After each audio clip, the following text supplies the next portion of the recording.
بسم اللہ الرحمن الرحیم۔ وساوس اور خیالات اور ان کا علاج۔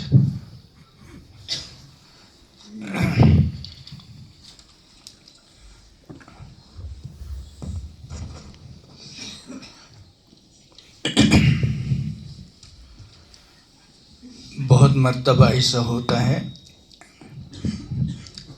جب انسان دین کی طرف آ جاتا ہے، نماز، تلاوت وغیرہ، تو بعض مرتبہ دل میں بہت برے برے خیالات اور بہت برے وساوس آتے ہیں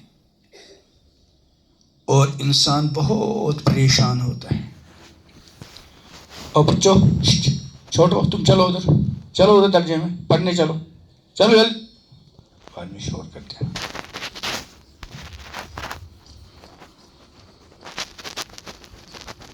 بعض مرتبہ انسان کو اپنے ایمان کے بارے میں شبہ ہونے لگتا ہے، حالانکہ جب تک وہ دین کی طرف نہیں آیا تھا اس وقت تک نہیں، لیکن جب دین کی طرف آ گیا تو اب بعض مرتبہ یہ وساوس آتے ہیں۔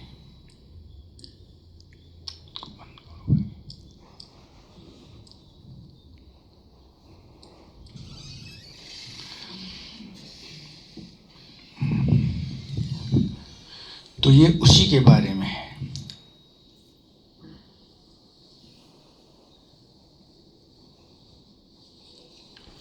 اس سلسلے میں حضرت تھانوی کا ایک ملفوظ ہے وساوس سے متعلق۔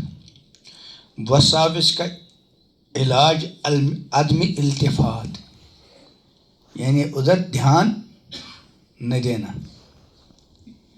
دوسری جگہ حضرت تھانوی نے فرمایا ہے کہ ان وساوس اور ان خیالات کا علاج یہ ہے کہ ان کے علاج کی فکر ہی چھوڑ دی جائے۔ کتنا سستا علاج ہے۔ ان وساوس اور خیالات کا علاج کیا ہے کہ ان کے علاج کی فکر ہی چھوڑ دی جائے، یہ اس کا علاج ہے۔ جتنا آدمی یہ کوشش کرے گا کہ مجھے وساوس خیالات نہ آئیں، اتنے زیادہ آئیں گے۔ اور جب بندہ یہ اس چیز پر عمل کرے گا کہ وساوس اور خیالات کا علاج کیا ہے کہ ان کے علاج کی فکر ہی چھوڑ دے، بس اب انشاءاللہ آہستہ آہستہ خود بخود صحابہ رضوان اللہ علیہ اجمعین سے بڑھ کر کسی کا ایمان ہو سکتا ہے؟ حضرات انبیاء کرام علیہ السلام کے بعد سب سے اونچا مرتبہ کن کا ہے؟ حضرات صحابہ رضوان اللہ تعالی علیہم اجمعین۔ انہوں نے میں سے کسی صحابی نے ایک موقع پر عرض کیا کہ یا رسول اللہ صلی اللہ علیہ وسلم، بعض مرتبہ ایسے خیالات اور وساوس آتے ہیں کہ ہم جل کر کوئلہ بن جائیں، یہ تو پسند ہے لیکن زبان پر نہیں لا سکتے۔ آپ نے فرمایا اوقد وجدتموہ، کیا واقعی تم اس کو پاتے ہو؟ صحابہ نے عرض کیا جی ہاں۔ فرمایا ذاک صریح الایمان، یہ تو کھلم کھلا ایمان کی علامت ہے۔ اب کس کو ذاک صریح الایمان کہا؟ ایک مطلب تو یہ ہے کہ جب تک انسان دین کی طرف نہیں آتا تو شیطان اس کو مختلف گناہوں کے اندر مشغول رکھتا ہے، اور وساوس چونکہ گناہ ہے ہی نہیں، اس لیے وساوس کے بجائے کن میں مبتلا کرتا ہے؟ گناہوں کی طرف۔ اب جب یہ گناہوں سے باز آیا اور دین کی طرف لگ گیا، اب شیطان کو لگا یہ تو گناہ کرنے سے رہا، اب یہ گناہ نہیں کرے گا، اگر ہو بھی گیا توبہ کرے گا۔ تو اب یہ مختلف قسم کے وساوس دل میں ڈالتا ہے تاکہ کم از کم اس کو کیا کروں؟ پریشان۔ تو یہ وساوس کا اس بات کی علامت ہے کہ شیطان اس سے اب مایوس ہو گیا کہ اس سے گناہ وغیرہ نہیں کرا پا رہا، اس نے اس کو کیا رکھ رہا ہے؟ پریشان۔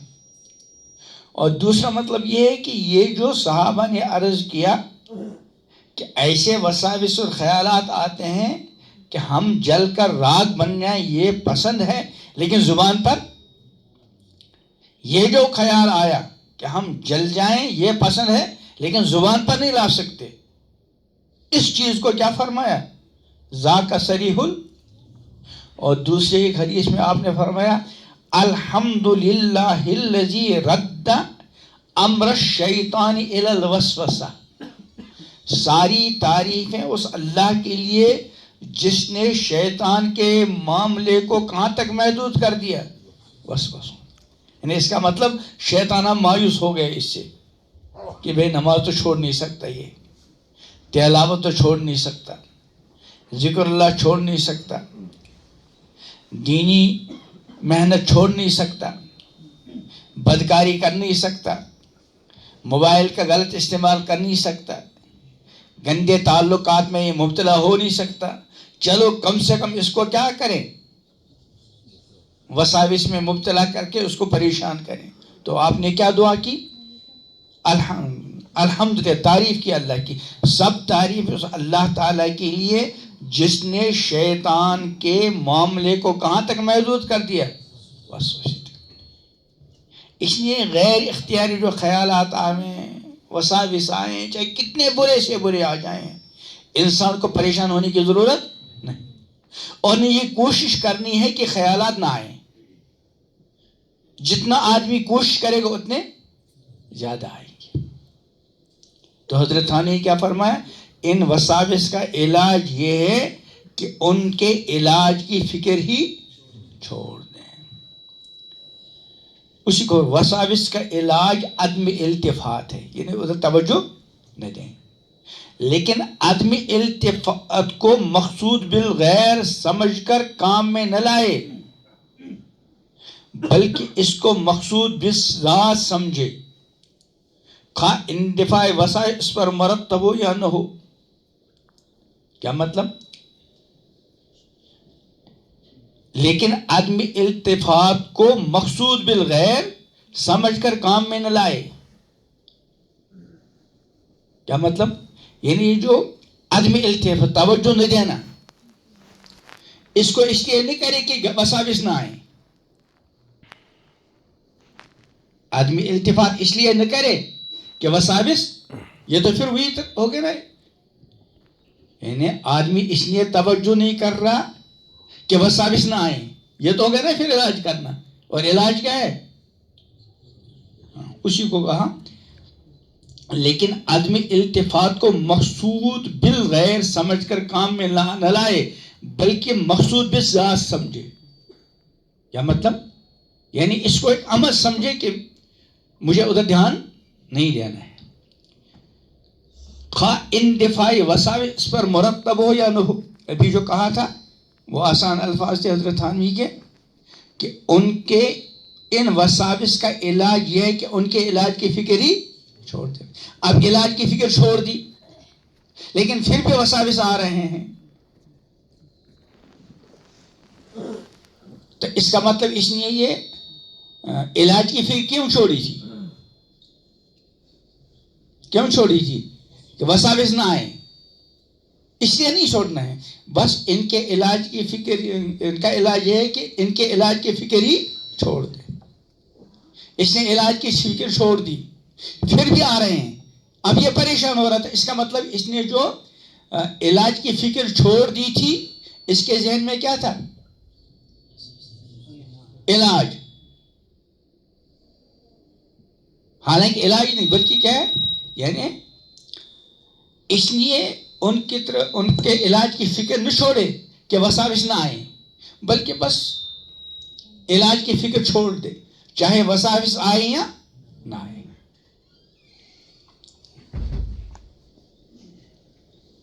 اسی طرح راحت کو مقصود بالذات نہ سمجھا جائے، بلکہ اس پر آمادہ رہنا چاہیے کہ اگر تمام عمر اس سے بھی زیادہ کلفت ہو تو وہ محبوب کا عطیہ ہے، لِأَنَّهُ لَيْسَ بِمَعْصِيَةٍ.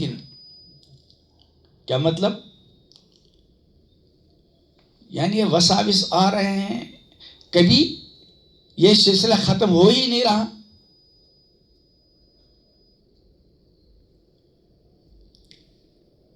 جب آدمی کو وساوس آنے ختم ہو گئے، اس کو راحت ہو گئی نہیں ہوگی.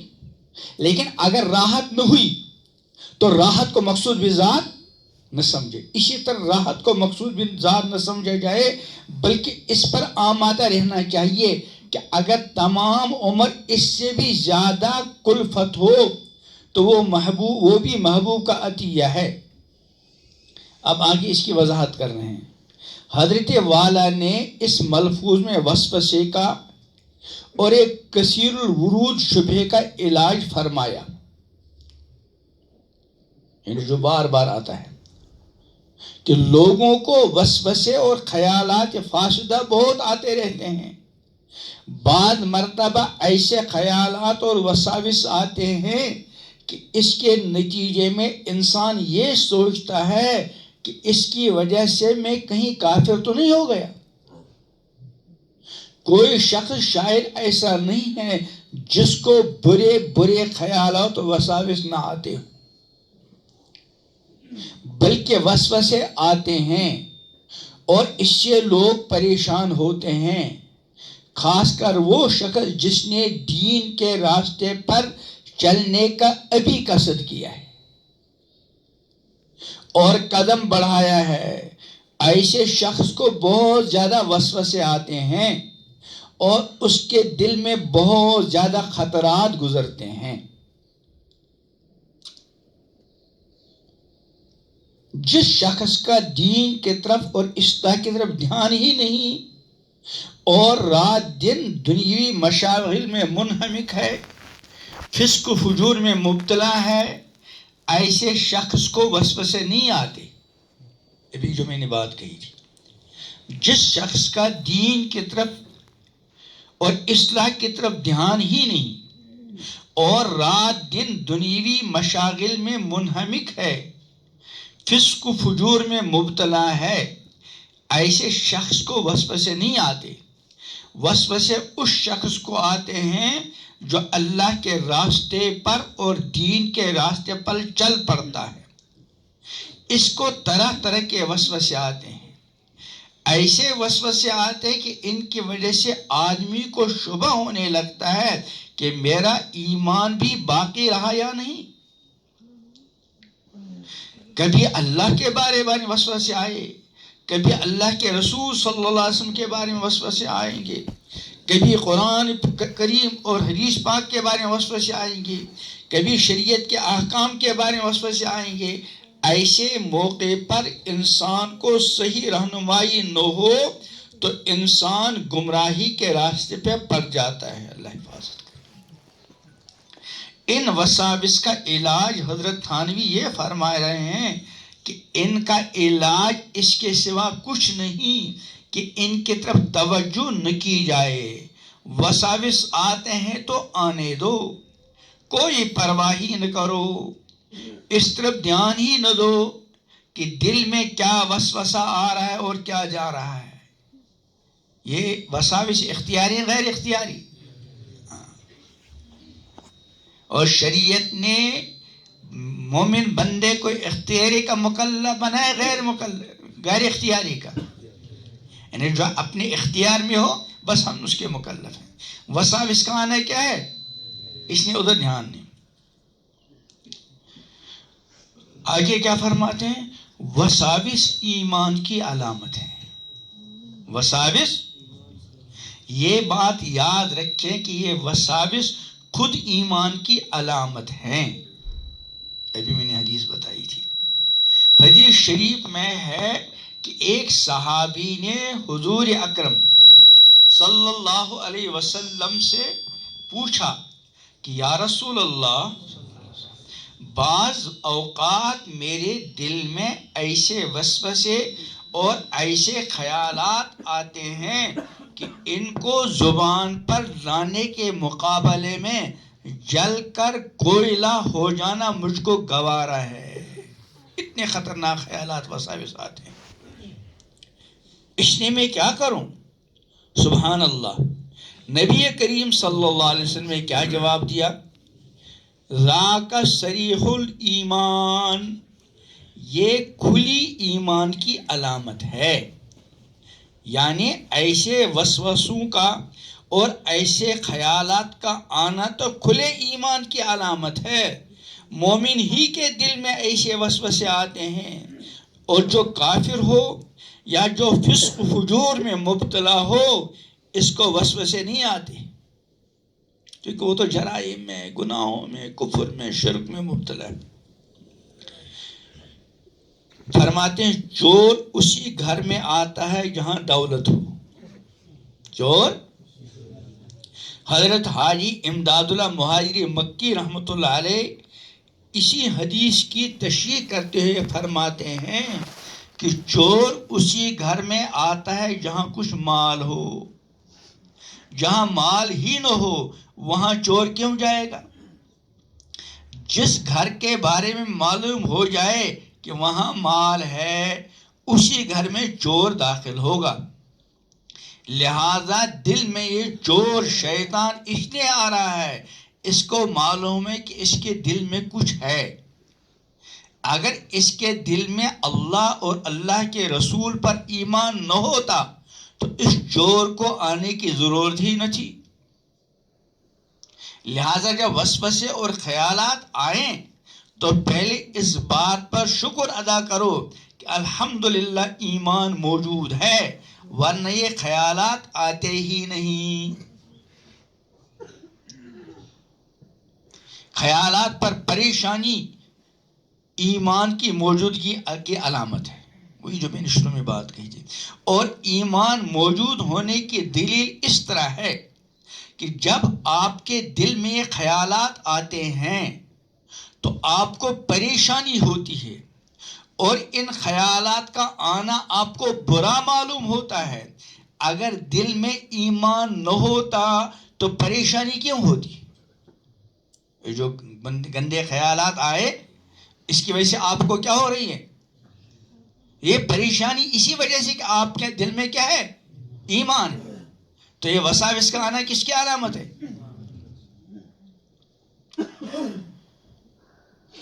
اگر دل میں ایمان نہ ہوتا تو دل میں ان خیالات کے آنے پر برا کیوں لگتا؟ ان خیالات سے تکلیف کیوں ہوتی؟ معلوم ہوا دل میں ایمان ہے. وساوس کیوں آتے ہیں؟ قرآن مجید میں اللہ تعالیٰ نے اس پریشانی کے موقع پر ایک تسلی کا جملہ ارشاد فرمایا ہے، انما النجوى من الشیطان لیحزن الذین آمنوا ولیس بضارهم شیئا الا باذن اللہ. یعنی شیطان کی طرف سے جو وسوسے آتے ہیں یہ در حقیقت شیطان کی طرف سے سرگوشی ہے تاکہ مومنوں کو اس سرگوشی کے ذریعے غم میں مبتلا کرے. اللہ فرماتے ہیں جل شانہ یہ سرگوشی کرنا مومنوں کو ذرہ برابر نقصان نہیں پہنچ سکتا مگر اللہ کے حکم سے. لہذا جب یہ وسوسے آ کر پریشان کریں تو اس وقت یہ تصور کرو کہ یہ تو ایمان کی علامت ہے. یہ شیطان اپنی سی کوشش کر رہا ہے، اس کو کہہ دو چل تو بھی اپنی سی کوشش کر لے، ہم بھی اپنی سی کوشش کر رہے ہیں. لہذا اگر تم ان خیالات کی طرف متوجہ ہو گئے اور ان کی طرف التفات شروع کر دیا کہ اس وسوسے کو دور کروں اور اس خیال کو دور کروں تو پھر تم اسی دھندے میں رہ جاؤ گے، ہر وقت اسی فکر میں یہ وسوسہ اس کو دور کروں، یہ وسوسہ آگے اس کو دور کروں، اسی چکر میں. اس لیے اس کی فکر کرنے کی ضرورت، آگے تمہاری ترقی نہیں ہو پائے گی اور شیطان کا مقصد پورا ہو جائے گا.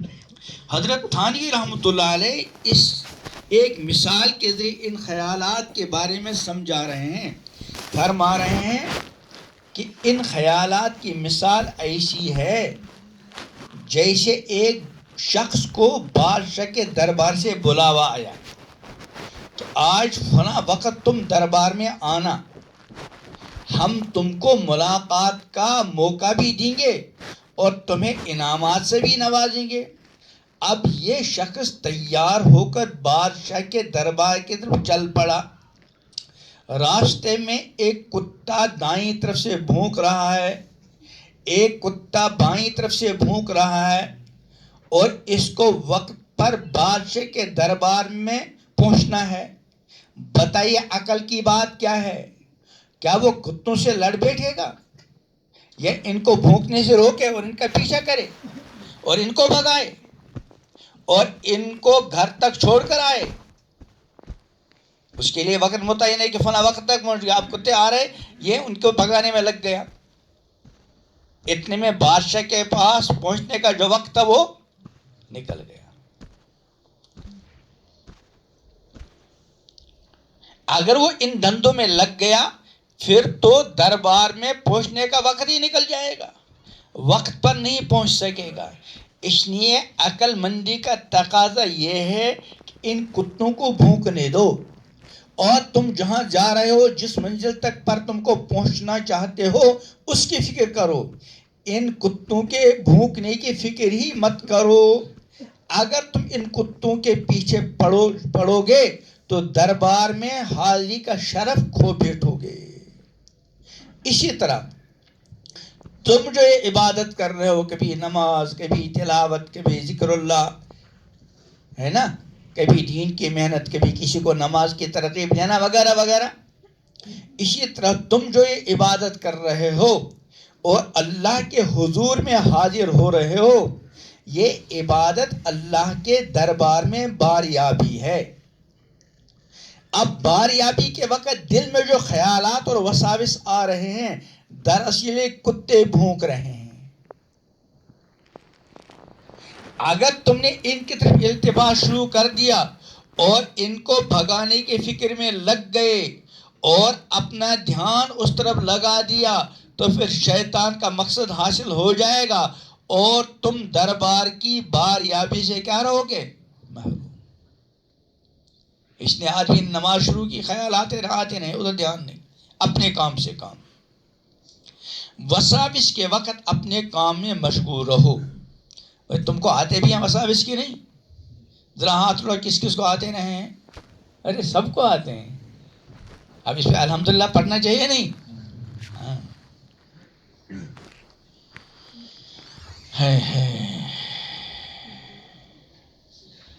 وساوس کے وقت اپنے کام میں مشغول رہو۔ اس لیے ان وساوس اور خیالات کے علاج ہی یہ ہے کہ ان کی طرف التفات نہ کرو، اور التفات نہ کرنے کا مطلب یہ ہے کہ اس فکر میں مت پڑو کہ کیا وسوسہ آ رہا ہے اور کیا وسوسہ جا رہا ہے، کیا خیال آ رہا ہے اور کیا خیال جا رہا ہے، بلکہ اپنے کام میں لگے رہو۔ مثلا تمہیں خیال آ رہے ہیں اور تمہیں نماز پڑھنی ہے تو تم اپنی نماز میں لگ جاؤ۔ خیالات آ رہے ہیں اور تمہیں اس وقت تلاوت کرنی ہے تو تلاوت میں لگ جاؤ۔ کسی دوسرے کام کا وقت ہے، اس دوسرے کام میں لگ جاؤ، اور ان خیالات کو اپنے اعمال میں اثر انداز ہونے نہ دو۔ یہ علاج ہے ان خیالات کا۔ اگر ان خیالات اور وساوس کی طرف تم لٹ لے کر دوڑو گے تو یہ اس کا علاج نہیں۔ وساوس کا ایک اور علاج فرماتے ہیں، حضرت مفتی شفیع صاحب رحمۃ اللہ فرماتے تھے کہ اگر کہیں اندھیرا ہو تو اس کا علاج یہ نہیں کہ آدمی اس اندھیرے کی پیچھے لٹ لے کر دوڑے، یہ اندھیرا بھاگ جائے، بھاگے گا؟ اس طرح کبھی بھی اندھیرا نہیں جائے گا۔ اندھیرا کا علاج یہ ہے کہ ایک چراغ جلا دو، جس جگہ پر اس چراغ کی روشنی پہنچے گی وہاں سے اندھیرا خود بخود بھاگ جائے گا اور اس اندھیری کی ظلمت خود بخود دور ہو جائے گی۔ اسی طرح یہ شیطانی خیالات و وساوس بھی اندھیرا ہیں، ان کے پیچھے لٹ لے کر نہیں بھاگنا، بلکہ ان کا علاج یہ ہے کہ اللہ کے ذکر کا چراغ جلاؤ، اللہ کی عبادت اور طاعت کا چراغ جلاؤ اور ان کی طرف التفات نہ کرو، بس یہ وساوس اور خیالات خود دور ہو جائیں گے۔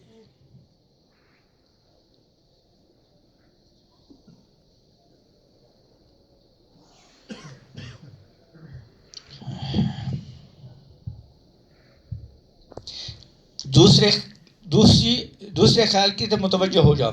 اگر یہ خیالات بہت زیادہ آ رہے ہیں تو اس کے بارے میں حضرت تھانوی فرماتے ہیں ان کو بھگانے کی فکر کرنا تو پھر بھی ٹھیک نہیں، اس لیے ان کو جتنا بھگاؤ گے اتنا اور آئیں گے. ان کا علاج یہ ہے کہ اپنے آپ کو کسی اور کام میں لگاؤ یا کسی اور خیالات کے اپنی توجہ کر لو. اس لیے فلسفے کا قاعدہ ہے النفس لا تتوجہ الی شیئین فی آن واحد، کہ انسان کا نفس ایک وقت میں دو چیزوں کی طرف متوجہ نہیں ہوتا. اب اگر نماز میں یہ دھیان جمایا کہ اللہ مجھے دیکھ رہے ہیں، ہے نا، یا جہرن قرات ہو رہی ہے آپ توجہ سے سن رہے ہیں، اور اگر ترجمہ سمجھ میں آ رہا ہے ترجمے کی طرف دھیان دے رہے ہیں تو ہو گیا نا، وہ خیال خود بخود جائے گا. لہٰذا اگر دل میں وسوسے آ رہے ہیں اور اس وقت تم نے اس کو دوسرے خیال میں مشغول کر دیا، دوسرے کام میں مشغول کر دیا، تو پہلا خیال اور وسوسہ خود بخود ختم ہو جائے گا. وساوس دور کرنے کے لیے کوئی وظیفہ نہیں. کہنے کوئی ایسا وظیفہ بتاؤ کہ خیالات اور وساوس. چنانچہ اس ملفوظ میں حضرت والا نے پہلا جملہ یہ ارشاد فرمایا کہ وساوس کا علاج عدم التفات ہے، توجہ نہ کرنا. اب اگر تم نے وساوس کے نانے کے لیے وظائف شروع کر دیے تو گویا کہ خود کس کی طرف متوجہ ہو گئے؟ وساوس کی طرف.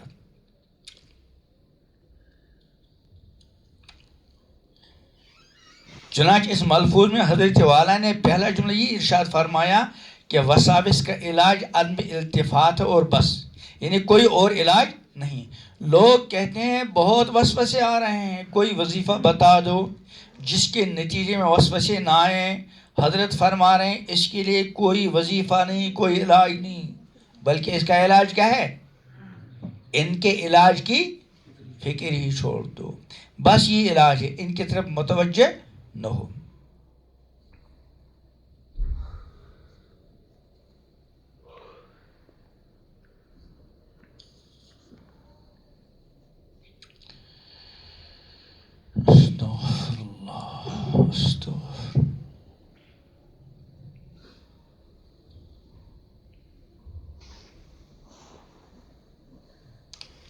اور اگر ان وساوس کی طرف عدم التفات کے باوجود وساوس آتے ہیں اور ان وساوس کے آنے سے تکلیف ہوتی ہے اور صدمہ ہوتا ہے اور رنج ہوتا ہے تو پھر اس تکلیف اور صدمے پر بھی راضی رہو، اس لیے کہ اللہ تعالیٰ کے قدر اور قضا اور تقدیر یہی ہے، اور اللہ تعالیٰ کا پھر یہ فیصلہ ہے. اگر وہ یہی چاہتے ہیں کہ میں ساری عمر وسوسوں کے اندر مبتلا رہوں اور ہمیشہ وسوسے آتے رہیں تو پھر میں کیا کروں؟ جب ان کی رضا وسوسوں کے آنے میں ہے تو پھر میری رضا بھی اسی میں ہے.